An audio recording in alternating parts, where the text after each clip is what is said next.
Pour notre analyse d'un courant littéraire, nous avons décidé de prendre celui du roman de chevalerie. Ce courant littéraire a débuté au Moyen Âge, période qui s'est étendue du 5e au 15e siècle. Le Moyen Âge est divisé en trois parties, soit le Haut Moyen Âge, le Moyen Âge central et le Moyen Âge tardif. La période du Moyen Âge est marquée par très peu d'avancements technologiques.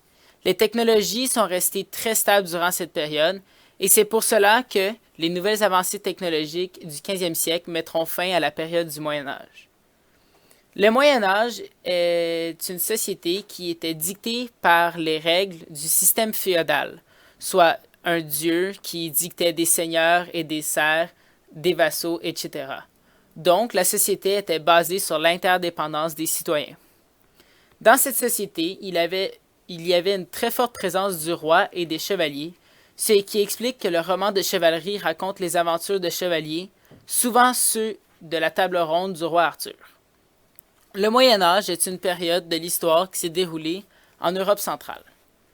Les textes se répandent majoritairement par les troubadours, qui étaient des raconteurs nomades qui parcouraient l'Europe. Puisque les histoires étaient beaucoup transmises à l'oral, il était très difficile de savoir ce qui s'était réellement passé et ce qui était romancé, lorsque le merveilleux ne nous permettait pas de faire cette distinction. La période du Moyen Âge est marquée par de grandes famines, la peste noire et autres maladies qui ont décimé une grande partie de la population.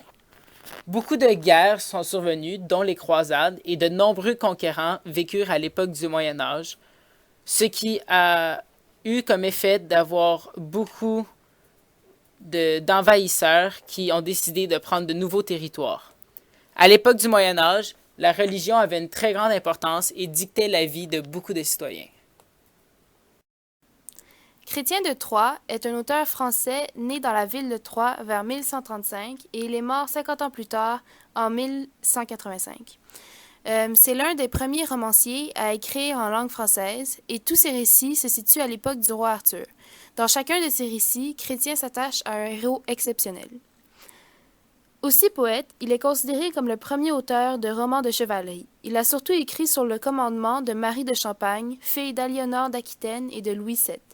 Il a aussi été au service de Philippe d'Alsace. Chrétien de Troyes a écrit beaucoup d'œuvres de jeunesse, telles que le Philoména, une œuvre des amours tragiques de Thérée. De plus, il a écrit des chansons d'amour, telles que Le Chevalier à la charrette, dédié à Marie Champagne, en est un exemple. De nombreux de ses œuvres ont été perdues dû au fait qu'ils ont été écrites il y a très longtemps et certaines œuvres n'étaient même pas signées. C'est le cas du roman de Guillaume d'Angleterre qui a été signé par un certain Chrétien, mais on n'en connaît pas plus sur l'identité exacte de l'auteur. Les thèmes utilisés par Chrétien de Troyes dans ses œuvres vont contre une conception fataliste de l'amour. Il traite des sujets comme l'exaltation du désir amoureux et l'amour au service des hommes. Autres que l'amour, les thèmes récurrents dans ses récits sont les valeurs humaines, les morales chrétiennes et les récits celtiques d'enlèvement, appelés Athed. En conclusion, Chrétien de Troyes a été le père des romans de chevalerie, mais il a aussi apporté une rigueur et une finesse à l'écriture, et les mythes qu'il a écrits sont toujours populaires de nos jours. Nous allons maintenant vous présenter un roman de cet auteur intitulé Perceval ou le roman du Graal. Ce roman, au même titre qu'une autre de ses œuvres, Le Lancelot et le Perceval, a été une grande source d'inspiration pour les auteurs à venir. Perceval est le dernier roman de Chrétien de Troyes qu'il n'a pu achever avant sa mort. C'est le récit de la quête de Perceval, un chevalier, pour retrouver le château où il a vu le Graal. Un Graal est une sorte de plat très riche dont on se sert pour porter l'hostie. Ce roman se différencie des autres romans écrits par Chrétien de Troyes, qui a toujours eu comme thème l'amour et l'aventure chevaleresque. Le roman du Graal introduit une autre dimension plus mystique dans le récit des aventures chevaleresques. La période des romans de chevalerie est caractérisée par 5 grandes caractéristiques. Premièrement, il y a la présence du merveilleux, soit des objets, des animaux, des lieux, des personnages, etc. Ces éléments merveilleux ne sont pas explicables dans notre monde. Ce sont des événements hors de l'ordinaire. Par la suite, il y a la recherche de l'aventure. Les personnages sont souvent plongés dans d'immenses aventures parsemées de péripéties. Comme troisième caractéristique, il y a la présence de combats extraordinaires pour exalter des vertus héroïques. Ces combats extraordinaires sont souvent présents dans les aventures. Lors de ces combats, les héros peuvent démontrer leur grande valeur de courage et de fierté. Comme quatrième caractéristique, il y a la présence d'une femme exceptionnelle et du sentiment amoureux courtois. Il est très important d'insister sur le fait que ce sentiment amoureux est courtois, ce qui veut donc dire qu'il n'est pas charnel. Ce qui nous mène à la cinquième caractéristique, soit l'importance de la religion qui dictait les actions et pensées des personnages. De ce fait, puisque les héros sont très pratiquants, ils ne peuvent pas consumer leur amour. Par la suite, les auteurs utilisaient beaucoup de procédés de style spéciaux. Les procédés de style sont des manières d'écrire particulières. Premièrement, le vocabulaire du combat, de la gloire, de la force et de l'héroïsme était extrêmement présent, principalement pour décrire les personnages principaux héroïques.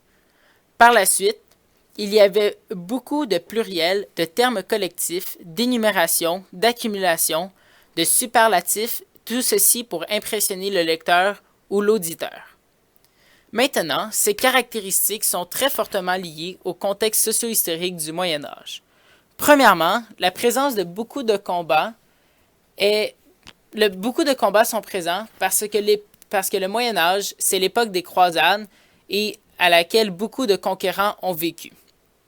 Le fait que ce soit l'époque des croisades peut aussi justifier l'importance de la religion dans les textes.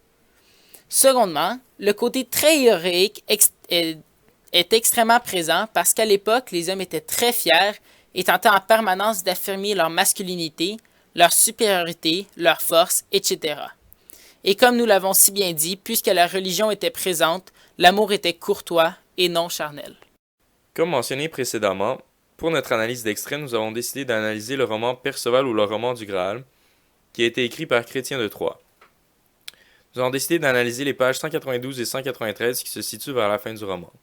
Dans ces deux pages, nous avons trouvé 3 caractéristiques propres au courant du roman de chevalerie. Ces 3 caractéristiques sont la présence de combats avec énormément de chevaliers et d'héros. Deuxièmement, il y a la présence de la femme exceptionnelle et du sentiment amoureux courtois. Et finalement, dans ces extraits, nous avons trouvé la présence de la religion et l'importance de celle-ci. Pour ce qui est du thème du combat, ce thème est visible à travers cet extrait. Cet extrait est divisé en 2 parties. Premièrement, en haut, lorsque le chevalier prend la parole, c'est pour prononcer un discours. Ce discours est rempli de fierté, et cette fierté est propre aux chevaliers de l'époque. On peut y lire la phrase « Aucun chevalier né de mer ne passe les ports de Galvois s'il se trouve que je le vois et qu'à ma main je le rencontre. » Donc dans cet extrait, on peut lire « Aucun chevalier né de mer », qui est en fait une périphrase pour parler de tous les chevaliers parce que bien sûr, tous les gens naissent d'une mère. Donc ce procédé stylistique utilisé par l'auteur est utilisé pour montrer que le chevalier est extrêmement fier et qu'il n'a pas peur de se battre.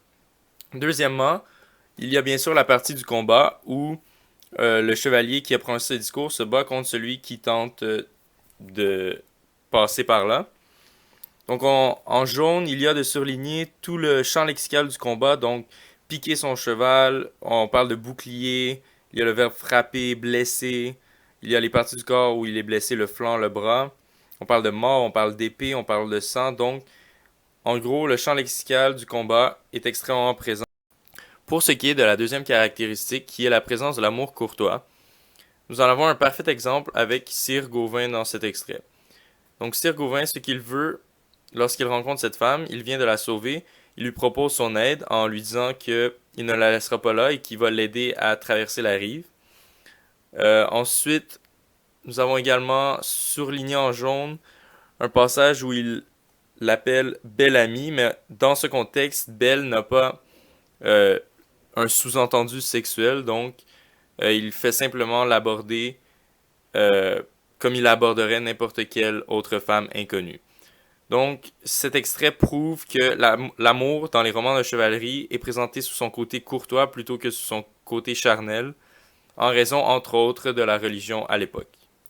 Finalement, pour la caractéristique de la religion, celle-ci est présente partout à travers l'extrait, à travers l'utilisation de mots se rattachant à la religion, dont principalement Dieu, mais il y a aussi le mot Notre Seigneur. Donc ça, premièrement, ça constitue un champ lexical qui permet de dire que la religion est très présente dans le texte. Et deuxièmement aussi, ça se ramène à la deuxième caractéristique, l'amour qui est présent dans le texte, donc les relations entre les hommes et les femmes. On sent ce côté courtois et poli et non le côté plus charnel que l'on connaît mieux de nos jours.